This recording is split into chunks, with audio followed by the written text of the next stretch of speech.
आज इसके सिवा आपको देने के लिए कोई और तोहफा नहीं है। आप इतनी कीमती चीज हमें कैसे दे सकते हैं? ये तो आपके पास होना चाहिए। ये तो आपके पिताजी की आखिरी निशानी से आप हम कैसी बात कर रही हैं? हमारा जो है वो सब आपका ही तो है, क्योंकि आप सिर्फ हमारी।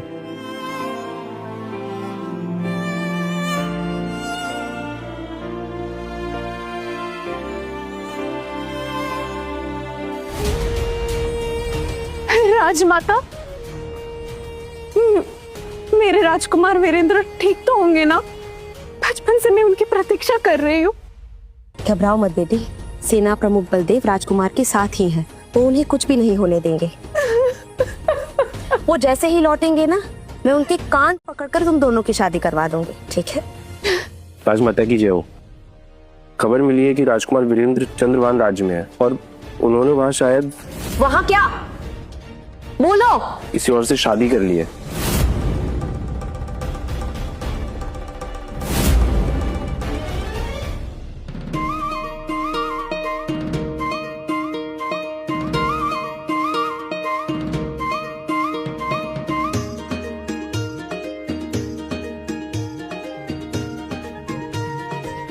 अरे उठ गए आप?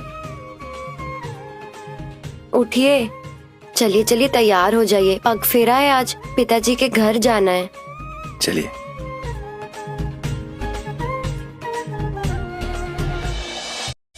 सुनिए, ये देखिए, हमें महादेव के मंदिर से कुछ पत्थर मिले हैं। हम इसे एक अच्छे से कपड़े में सिलकर एक ताबीज बना देते हैं। हमारे पास कुछ दिनार है, उससे हम कुछ अच्छा खरीद सकते हैं। और हम किसी दर्जी के पास कुछ कटे कपड़े ले सकते हैं, वो हमें सस्ते में मिल जाएंगे। ठीक है, चलिए आपको बाजार लेकर के हम चलते हैं, फिर वहां से आपको आपके घर लेकर के चलेंगे। चलिए। राजकुमार की जय हो। रुको,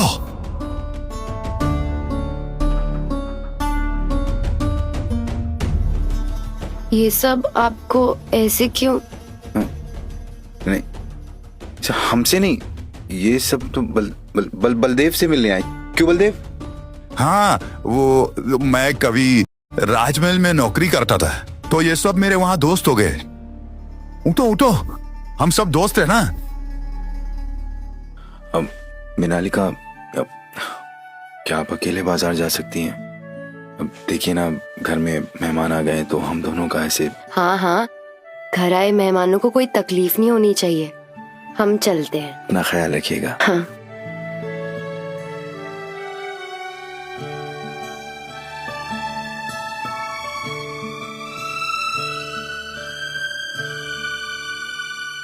बोलो, क्यों आए हो? राजकुमार, राजमाता संभावी देवी की तबीयत खराब हो गई है, वो आपसे मिलना चाहती है।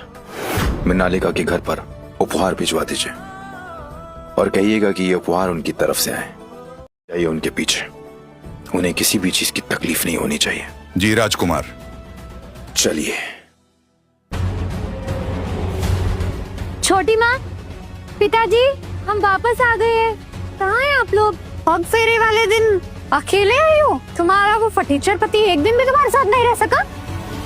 पग फेरे में अकेले आते हुए शर्म नहीं आ रहे? और कितनी गिरी हुई हरकतें करोगे? ओह, पग फेरे में खाली हाथ आ रही हो ना, इसीलिए शर्मिंदा होकर तुम्हारा पति नहीं आया तुम्हारे साथ। वैसे भी देखने में बेशर्म तो लग ही रहा था। और भिखारियों में शर्मिंदगी होती भी कहाँ?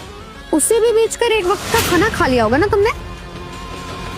क्या हाल हो गया है बेचारी का, कितनी कमजोर हो गई हो तुम। क्या हुआ, तुम्हारे भिखारी को कल भीख मिली क्या? कुछ खिलाया पिलाया नहीं तुमको? अगर तुम्हारी शादी नहीं हुई होती ना, तो मैं तुम्हें अपने पास रख लेता। अरे मेरी साली हो तुम, तुम्हारे लिए इतना तो कर ही सकता हूँ मैं। जाने दीजिए ना, आप इसके फटीचर पति की इतनी चिंता क्यों कर रहे हैं? इसने चुना है, खुद भुगतेगी। हमारे यहाँ भुगत लेंगे, आप अपना देखिए। आज सुबह मिल रही है ना आप अपने युवराज को। सुबह हम बाजार गए थे, वहाँ हमने सुना कि कल रात युवराज दासियों के साथ शराब पी रहे थे। शादी की रात से ये बाहर है, लड़कियों के साथ अय्याशियां कर रहे थे।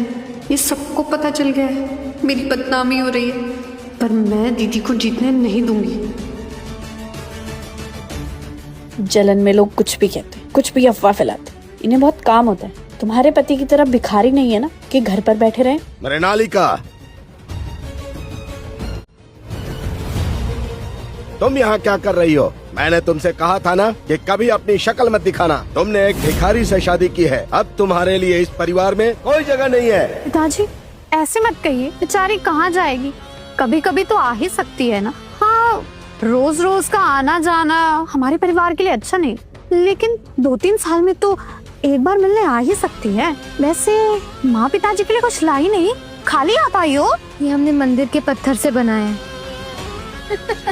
ये आपकी रक्षा करेगा। तुम्हारी हिम्मत कैसे हुई इतना छोटा और घटिया उपहार देने की? अरे भिखारी से शादी की है, ये भी इसके लिए बहुत है। प्रणाम। राजमहल से तोहफे आए हैं।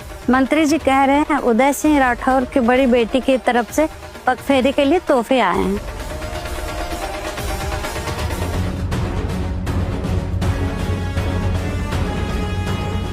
आखिर आपकी बड़ी बेटी की शादी किसके साथ हुई है जिसके लिए राजमहल से इतने सारे तोहफे आए हैं?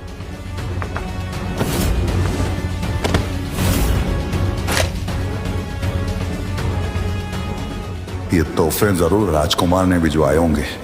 इतने सारे तोहफे, पर सबको पता है कि मृणालिका ने एक भिखारी से शादी की है, तो फिर उसके तरफ से राजमहल से कैसे तोहफे आ सकते हैं? हो सकता है ये सारे तोहफे देविका के लिए आए हो। आखिर देविका ने युवराज सिद्धार्थ से विवाह किया है और युवराज सिद्धार्थ के बड़े भाई जयपाल